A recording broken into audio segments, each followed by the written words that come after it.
retiraram a Davi ao lugar forte do deserto varões valentes, homens de guerra para pelejar, armado com escudo e lança, e seus rostos eram como rostos de leões, e eles eram ligeiros como corças sobre os montes.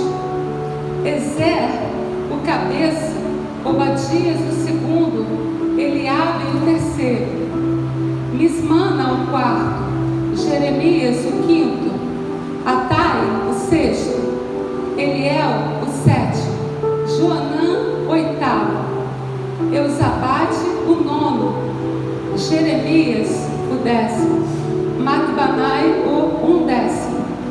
Estes dos filhos de Gade foram os capitães do exército. Dos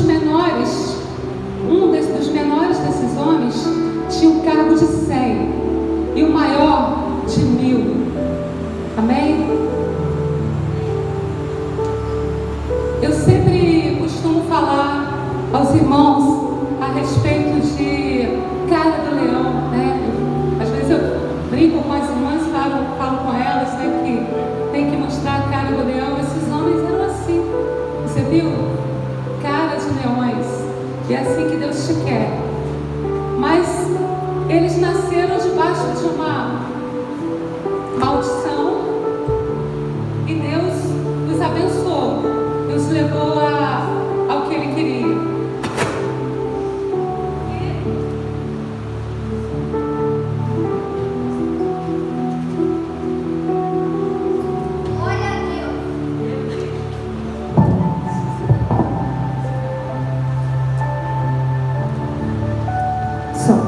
Por que debaixo de uma maldição? Porque eles estavam debaixo do discurso da maldição que visita até 5 gerações, a idolatria. Quando Gade, que é o 7º filho de Jacó, nasceu, ele foi gerado por Mispa, que era serva de Lia. Lia era uma das esposas de Jacó, mas não era a preferida dele. A preferida dele era Raquel. Então elas ficavam em disputa quem dava mais filhos para ele. Então, como ela já não tinha mais filhos, ela deu a sua serva e ela concebeu e nasceu Gade, que ela colocou esse nome em honra a uma deusa pagã que ela adorava. Então Gade nasceu já debaixo de uma maldição que poderia alcançar até a 3ª e 4ª geração dele. Como a palavra diz em Êxodo capítulo 20, se fizeres algumas imagens de escultura para adorar, eu sou Deus zeloso que visito até a 3ª e a 4ª geração daqueles que me aborrecem. Então ele estava debaixo já de uma maldição, a maldição que o próprio Senhor decretara no Decálogo, quando ele mandou para Moisés. E ele falou: se fizer ídolos para adorar, eu me aborreço até a 3ª e 4ª geração, mas faço misericórdia até 1000 daqueles que se rendem ao meu nome. Então Gade nasceu debaixo de uma maldição. E Jacó, para piorar as coisas, depois, quando começou a abençoar seus filhos, ainda deu uma outra maldição a ele. Ele começou a falar: olha, eu vou falar para vocês o que vai ser o futuro de vocês. Foi falando para Dan, não vou chegar nesses personagens porque nós queremos falar de Gade. E quando ele chegou em Gade, ele falou assim, que outra maldição de que ele seria perseguido por tropas de guerrilheiros, mas também disse que por fim ele os perseguiria. Olha só que coisa interessante. Muitas vezes nós somos talvez concebidos da mesma forma. Da forma, eu mesma fui assim, porque eu não conhecia a palavra, a minha mãe não conhecia, e ela me levava para as tradições, que foi imposta a nós, e nós dizíamos ser católicos, e ali adorávamos imagens, escultura e tudo mais. Então eu era como Gade, estava debaixo da maldição que acompanha a idolatria. de que o Senhor estava aborrecido comigo e poderia se estender às minhas filhas, às minhas netas, às minhas bisnetas e às minhas tataranetas, até a terceira e a quarta geração, se eu não me voltasse para Deus. Mas aleluia, hoje eu estou aqui na presença de Deus e Ele diz que faço misericórdia até 1000 gerações daqueles que louvam e exaltam o meu nome. Então, exalte mesmo esse Deus e bendiga. Mas depois, em Deuteronômio 33, 20 e 21, Moisés usou ali a sua palavra e abençoou o Gade. Ele disse que aquele que fizer dilatar Gade habita como a leoa e despedaça o braço e o alto da cabeça se proveu. Ele falou que Gade ia ser príncipe, que ia governar, que ia ser... Começou a profetizar um monte de coisas boas sobre a vida dele. Mas o que Lia não sabia é que esse nome também significava, Gade, significava alguém abençoado. Na língua hebraica, significava abençoado, significava alguém que ia ser honrado, que ia ser um conquistador. E foi o que Moisés falou que ele seria, um conquistador, e que ele ia ser cabeça de muitos. E aqui nós vemos a história de Gade, só uma palhinha para você entender. E o Senhor nos chama a quê? O Senhor nos chama a darmos frutos. Às vezes nós queremos as coisas do Senhor e pensamos que podemos conseguir de qualquer maneira. É certo que o sangue de Jesus já nos garante metade do caminho andado. Mas Ele fala, em todo tempo, ao que vencer, ao que vencer, ao que vencer. Fala lá, as 7 igrejas de Apocalipse. Ao que vencer, então nós entendemos que temos que fazer algumas coisas para alcançar aquilo que Deus tem em nossas vidas.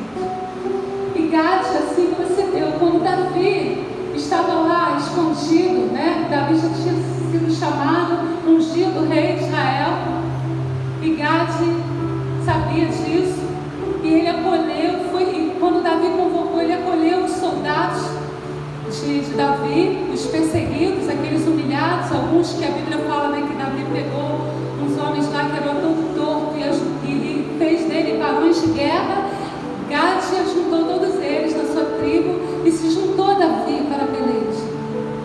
E a Bíblia fala que eles eram assim. Eu vou ler novamente, preste bastante atenção. Sabe por quê? Porque é isso que Deus quer que você preste atenção.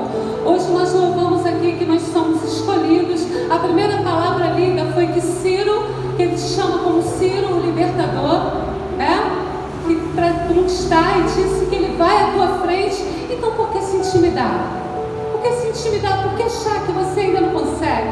Por que achar que as coisas estão perdidas na tua vida? Porque há uma crise financeira no Brasil, porque está tendo muitas lutas por aí afora, e você não pode olhar para o céu e olhar para o teu Senhor e saber quem é Ele? Aleluia! Ele disse na palavra que foi lida aqui de antemão no culto, eu vou à tua frente, eu quebro os terrores de bronze, eu quebro todas as portas de bronze, em nome de Jesus, e você precisa se apropriar disso.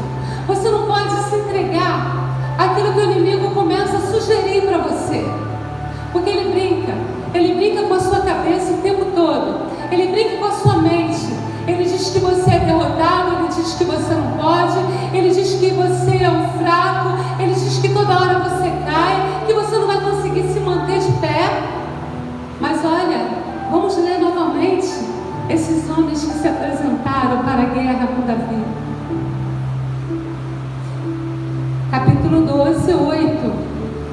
E dos gaditas se retiraram a Davi ao lugar forte no deserto, varões valentes, homens de guerra para pelejar, armados, algumas versões estão dizendo rodelas, mas é escudo e lança, e seus rostos eram como rostos de leões, e eles eram ligeiros como corças sobre os montes.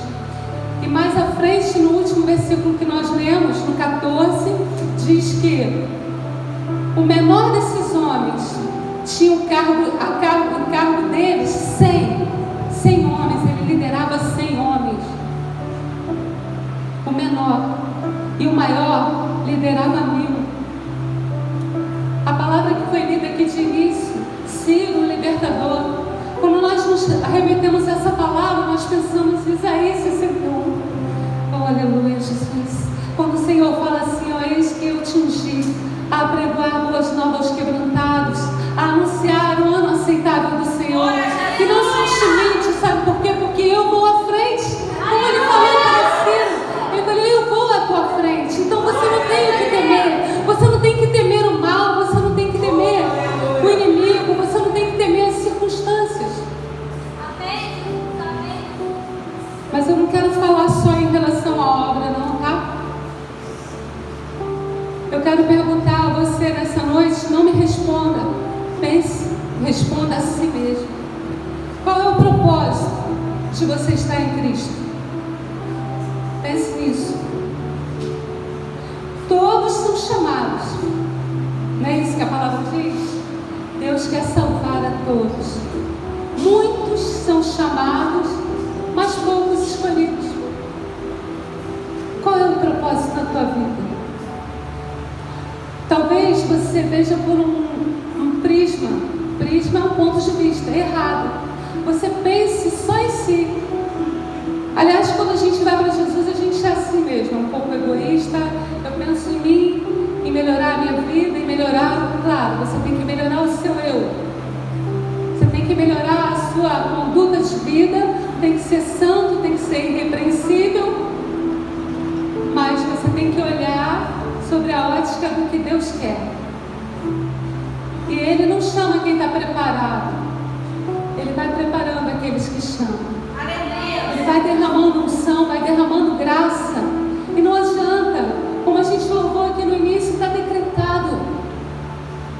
Eu sou escolhido. Você é escolhido.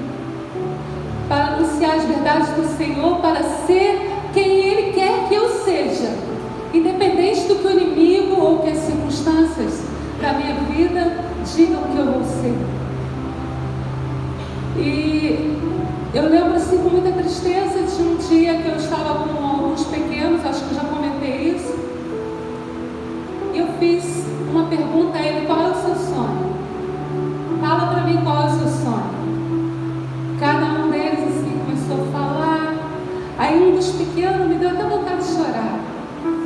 Ele falou assim para mim, pastora, eu queria ser bombeiro ou guarda militar da Polícia Rodoviária Federal. Aí baixou a cabeça assim, mas não tem jeito não. Quando eu tiver 13 anos, o pai vai me dar uma enxada. E eu fiquei assim pensando, como é que está o coração e a mente desse povo?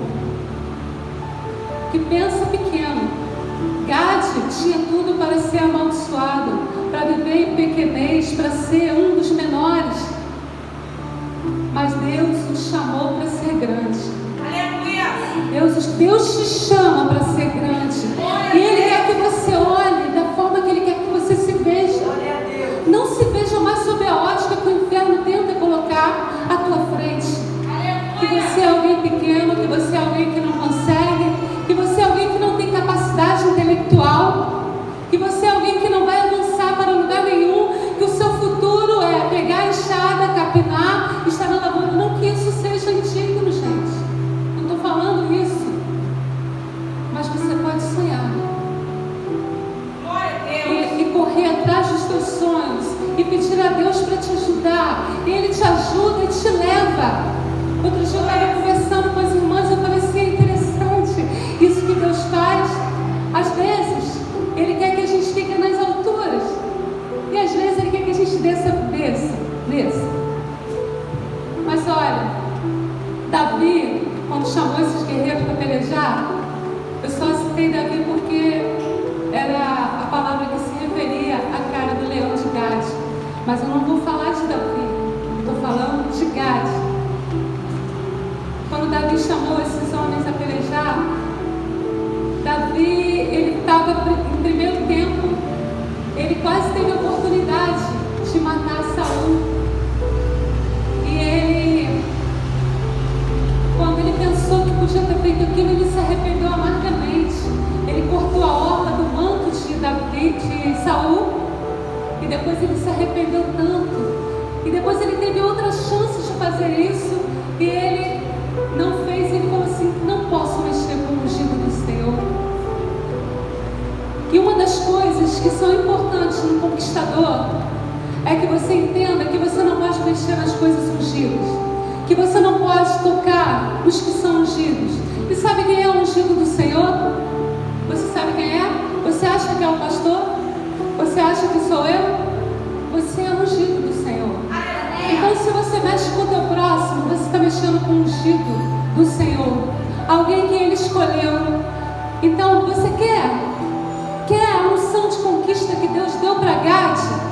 Já começa a olhar por aí. Eu não posso mais mexer com os ungidos de Deus.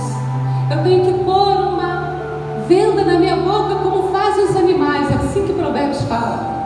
Coloca uma amarra na tua boca, né, para você não ficar falando aquilo que não convém falar.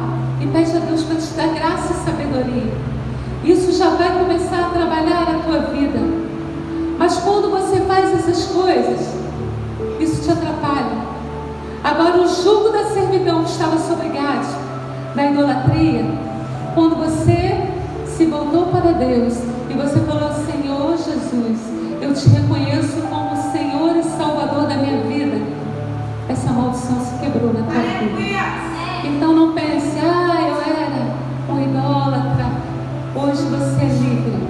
Deus te libertou do cativeiro e te fez mais que vencedor. Então pensou: qual é o propósito de estar em Cristo? Pense nisso. O que Deus tem para a minha vida? É só o meu eu? É só a minha perspectiva pessoal? É só a minha cura? A cura do meu interior? Sim, principalmente.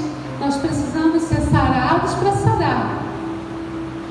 Mas você não pode ficar só focado nisso, porque tem muita gente à tua volta que está morrendo. Tem muita gente à tua volta que está sofrendo. Tem muita gente à tua volta que precisa de uma palavra. E a Bíblia fala que aquele que é do Senhor Jesus, do seu interior, fluirão rios de água viva. Então, como pode ficar calado diante de alguém que precisa de uma palavra? Não pode. Então pense: qual é o seu propósito de estar em Cristo? O que eu preciso ter, saber para cumprir este propósito? Sabe o que eu preciso ter? Eu preciso ter unção. Eu preciso ter graça. Eu preciso ter sabedoria de Deus, que está revelada na sua palavra. Mas enquanto nós formos, eu vou usar um termo chulo, gente, porque é o mais aplicável. Enquanto nós estivermos na nossa preguiça espiritual, nós não vamos conquistar nada. É verdade. Não vai conquistar porque você não tem nada de Deus para te ajudar a fazer o que Ele quer. Então, a Bíblia fala que o Espírito Santo vai estar conosco todos os dias até a consumação dos séculos. Não é isso? E diz que Ele mesmo nos ensinaria todas as coisas, certo? E diz que Ele nos faria lembrar de todas as coisas. Mas se você não sabe de nada, você vai se lembrar de quê? Responda para si mesmo. Se você não sabe nada de Deus, o que você vai lembrar na hora oportuna? Na hora que você vê alguém caindo no precipício para estender a mão, qual é a palavra que você vai usar? Qual é o que Deus vai te dar se você não tem nada? Ele pode até usar alguma coisa por misericórdia daquela pessoa, mas Ele queria te usar com mais excelência, como flecha que acerta o alvo. Mas o que você faz? Deixa a inércia tomar conta da sua vida. Tenho que ser um teólogo? Tenho que ter faculdade para fazer alguma coisa para Deus? Tem gente que dá desculpa assim: eu nem sei ler, eu não sei nem falar direito, o que eu vou fazer para Deus? Isso não é desculpa, porque nós temos o nosso amigo Espírito Santo, Eu já compartilhei aqui algumas vezes de um pastor Tião, lá do Nordeste, da Paraíba, do sertão da Paraíba, que ele não sabia ler não. Sabe o que ele fez?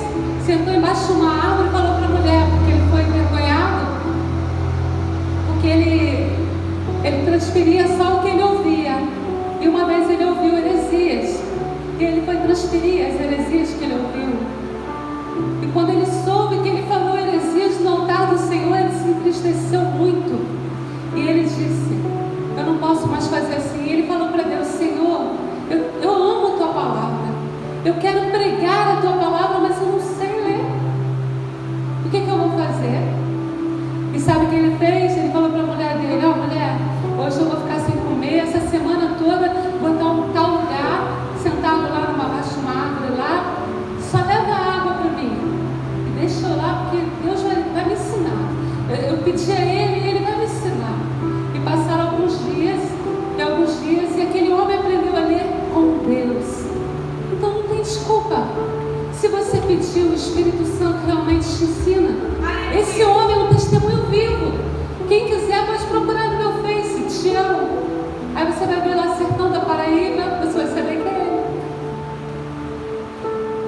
Então não tem desculpa. Você não precisa ter faculdade, você não precisa ter teologia para falar de Jesus. O que você precisa saber é que Ele ama, ouvir a palavra, começar a se aplicar e conhecer mais e mais e crescer, como nós falamos aqui um tempo no aniversário da igreja, em conhecimento e graça. Mas sabe o que acontece? Quando tem uma festa, a gente pensa: eu vou crescer em conhecimento e graça. Aí quando acaba a festa, eu esqueço tudo. Aliás, nem precisa ter festa. Eu posso falar aqui, quando você foi embora, passou ali do asfalto, eu posso perguntar a você o que foi falado lá no culto, e você não vai se lembrar se você não quiser guardar. Então você precisa determinar no teu coração: eu tenho que me aplicar em conhecer o meu Deus. Não use Deus para dar lugar à inércia na sua vida. Deus não escolhe aqueles que não são. Ele escolhe, aliás, aqueles que não são. Deus escolhe os pequenos da terra, diz a palavra. Ele não escolhe os sábios, Ele escolhe os tolos para envergonhar os sábios. Quantas vezes, uma vez eu fui, logo assim que eu comecei a sair para pregar a palavra, Deus me deu uma palavra. Olha o que Deus fez comigo para me mostrar isso, que Ele escolhe os pequenos da terra para envergonhar os grandes, que Ele escolhe os tolos para envergonhar os sábios. Ele me deu uma palavra na íntegra, eu preguei ela todinha, para a glória do Senhor, pela sua misericórdia. E quando foi no outro dia, eu estava em casa, aí eu comecei a ouvir um programa de rádio que tem lá no Rio de Janeiro, chamado Debates Melodias, né? E um pregador muito conhecido lá do Rio de Janeiro, ele começou a falar exatamente tudo que eu falei. Eu falei assim: nossa Deus, eu nem fiz a instrução que Ele tem, Deus me deu tudo isso ontem. Como é possível? É o Espírito Santo. É o Espírito Santo. Ele te capacita, Ele te chama, e Ele quer que você tenha essa unção de conquista, essa unção de que vai acontecer, que você saiba quem você é, que você não deixe mais o inimigo brincar com a tua mente, que você não deixe mais ele começar a lançar as suas sugestões na sua mente. Ele lança toda hora. Você pega um objetivo, tipo um curso ou um concurso para fazer, aí ele começa a falar: tem 5 vagas e tem mais de 5 mil inscritos, 5 milhões. Aí você fica assim: nossa, eu não vou conseguir não, porque eu não tenho gabarito para isso, não tenho bagagem para alcançar. Tem muita gente que deve estar muito mais preparada do que eu. Uma pessoa que vocês conhecem é a mãe do pastor Ricardo. Ela fez um concurso, ela fala isso às vezes, ela dá o testemunho às vezes.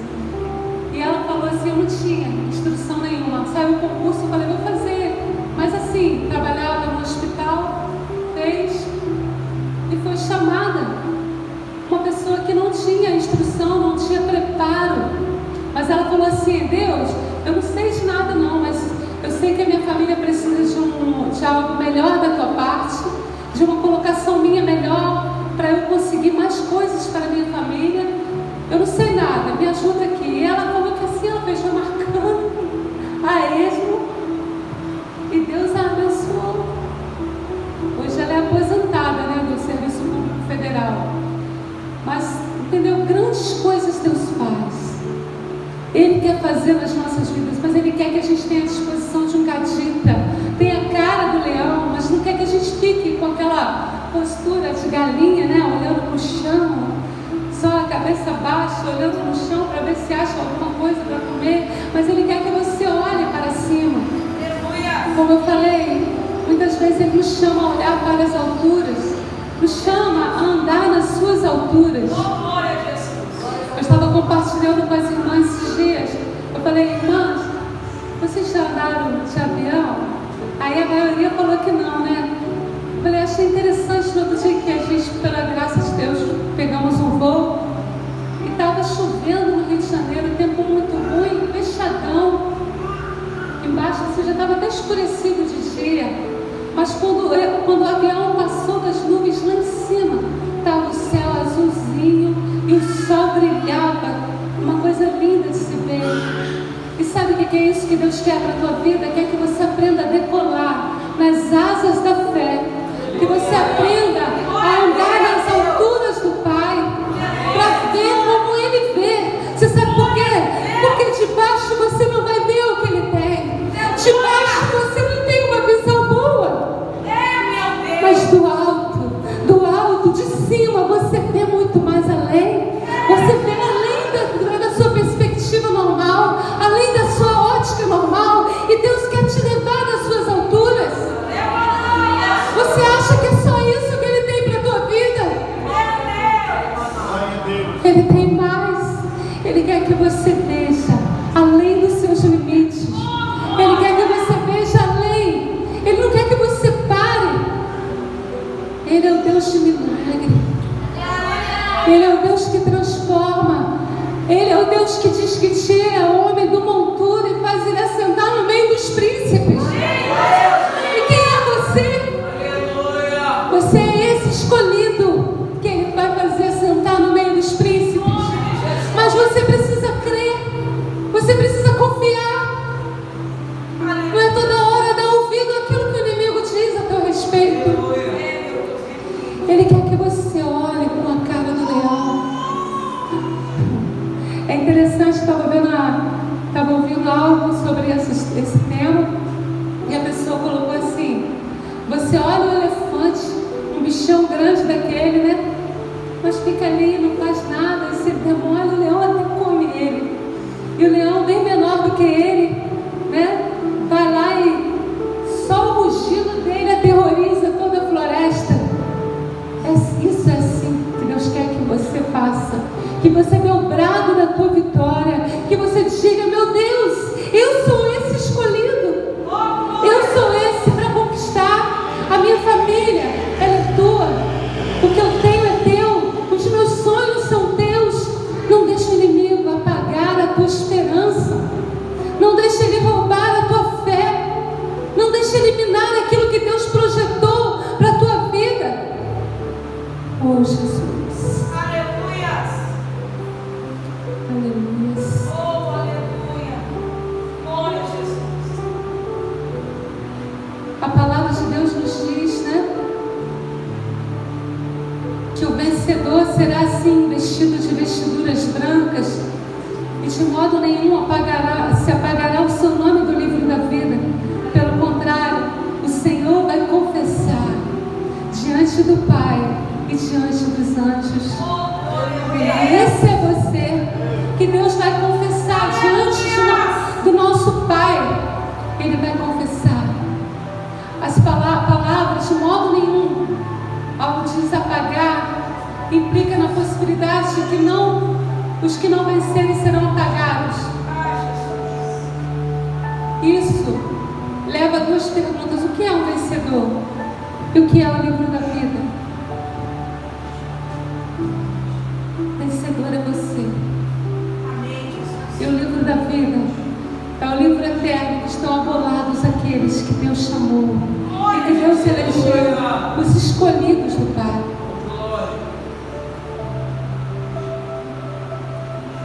Davi, como eu estava falando, ele temeu a Deus. O princípio para nós alcançarmos tudo aquilo que Deus tem para nós é nós temermos o nome desse Deus. Esses dias até eu comentei com algumas pessoas a respeito do julgar. Não julgue ninguém, atitudes de ninguém. É interessante que a gente fala de um caminho estreito e ele é realmente estreito. E nós precisamos entender isso. Quando a Bíblia fala que é o resíduo de Israel, que é o remanescente de Israel que vai subir, a gente fica pensando, então é muito pouco, é pouco mesmo. E você precisa entender que você tem que estar, que você está no meio desses poucos. Mas a palavra em todo tempo nos diz para a gente vigiar. Vigia para que ninguém tome a tua coroa. Vigia para que ninguém roube a tua bênção. Entra em vigilância. Eu creio que a Rose no outro dia até comentou algo semelhante, mas eu vou reforçar de novo aqui. Eu estava comentando até com as irmãs, olha, todo dia quando você for dormir, pede perdão a Deus pelos seus pecados. Aí você pode pensar assim, eu não pequei nesse dia, eu não pequei, eu não fiz nada de errado. Mas olha só um exemplo para você. Nós estamos aqui, aí chega alguém aqui do meu lado e fala assim, viu fulano? Eu não quero olhar com um olhar de crítica que ela falou, mas só de eu fazer assim e dar ouvidos para o que ela falou, o inimigo se aproveita. Se aproveita para me intimidar, para tentar atrapalhar aquilo que Deus tem na minha vida. Então você precisa entrar em vigilância em todo o tempo. Deus, Ele abate a soberba e depois Ele levanta. Quando a gente pensa que a gente é grande, Ele nos abate. Mas quando a gente pensa que a gente é pequeno, Ele nos levanta e mostra, olha aí, é o meu pequeno, o meu pequenino, que eu chamei de antemão. Um exemplo disso é o próprio apóstolo Paulo. Paulo se achava o tal, né? Saía perseguindo os cristãos, Saulo, né?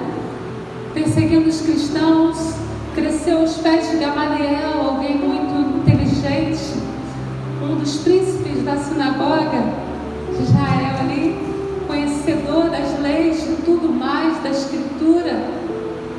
E aí quando você acha que você é bom, que você conhece muito a Bíblia, que você sabe muito de Deus, ele começa a abaixar você. Meu Deus. Então nós precisamos entender isso. A exaltação de Deus depende da forma que você se posiciona para Ele. Essa palavra eu deveria ser tirada do seu vocabulário. Eu não posso nada. Eu não faço nada. Quem é tudo e que pode tudo é o nosso Deus. Então, para a gente ter essa unção que Deus quer, a unção de Gade, a palavra de Deus diz que Gade foi o 7º filho de Jacó. E mesmo depois dela ter usado aquele nome para dizer que ele era em homenagem à deusa da fortuna que ela adorava, Deus transformou a sorte de Gade.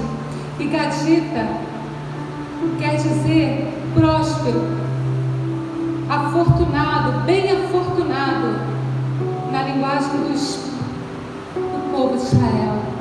Então nós precisamos entender que nós fomos chamados para conquistar, que nós fomos chamados para sermos esses mais que vencedores, e precisamos nos colocar na direção de Deus. Ele que faz, Ele é quem opera todas as coisas em nossas vidas. Mas nós precisamos tomar a posição certa. Não nos intimidarmos diante de nenhuma circunstância. Não nos intimidarmos diante de nada. Se Deus decretou, não tem quem possa mudar. Se Deus já assinou, quem vai mudar? Oh, glória a Deus! E a palavra de Deus diz que Ele tem no seu livro escrito todos os nossos dias.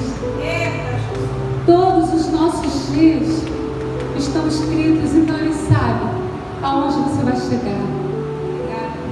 Talvez você pense aqui,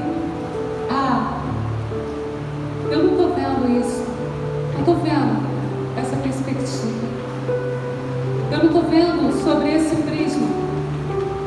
Comece a olhar a partir de hoje, comece a olhar, não para se ensoberbecer e dizer que eu sou um guerreiro valente. Não, Deus faz de mim um guerreiro valente. O poder de Deus se aperfeiçoa em mim, porque eu sem Ele não sou nada, sem Ele eu não posso nada. Ele é aquele que pode abrir caminhos no ermo, pode abrir fontes no meio dos vales. E Ele chama você a crer nessas promessas. Ele chama você a confiar naquilo que Ele diz na sua palavra a seu respeito. Ele não quer mais que você fique cabisbaixo, porque cabisbaixo não é atitude de cristão. Cristão, ele olha para o alto, ele olha para o alvo, ele olha para Jesus. E quando você tira os seus olhos do Senhor, você naufraga. Lembra de Pedro? Então não pode tirar os olhos do Senhor, não pode tirar os olhos daquilo que Ele programou para a tua vida, mesmo que as circunstâncias estejam dizendo não. Use a tua fé, vá acima com Deus, suba, como a palavra diz em Isaías, que os que esperam no Senhor correrão e não se cansarão, subirão com asas. Eu não vou citar tudo, que eu não lembro tudo, com asas como águia. O Senhor quer fazer subir, e lá de cima você vê o que Ele tem para a tua vida, na fé. Sabe o que é fé? Você esqueceu o que é fé? Fé é a certeza das coisas que não se veem, mas se esperam. Você não está vendo com seus olhos naturais, mas com o coração, com aquilo que Deus coloca dentro de você. Você segura. É meu. É meu, eu vou conseguir porque Deus me deu. E não tem nada, não tem inimigo que roube aquilo que Deus preparou para mim. Não tem nada que possa impedir de eu chegar aonde Deus quer que eu chegue. Amém?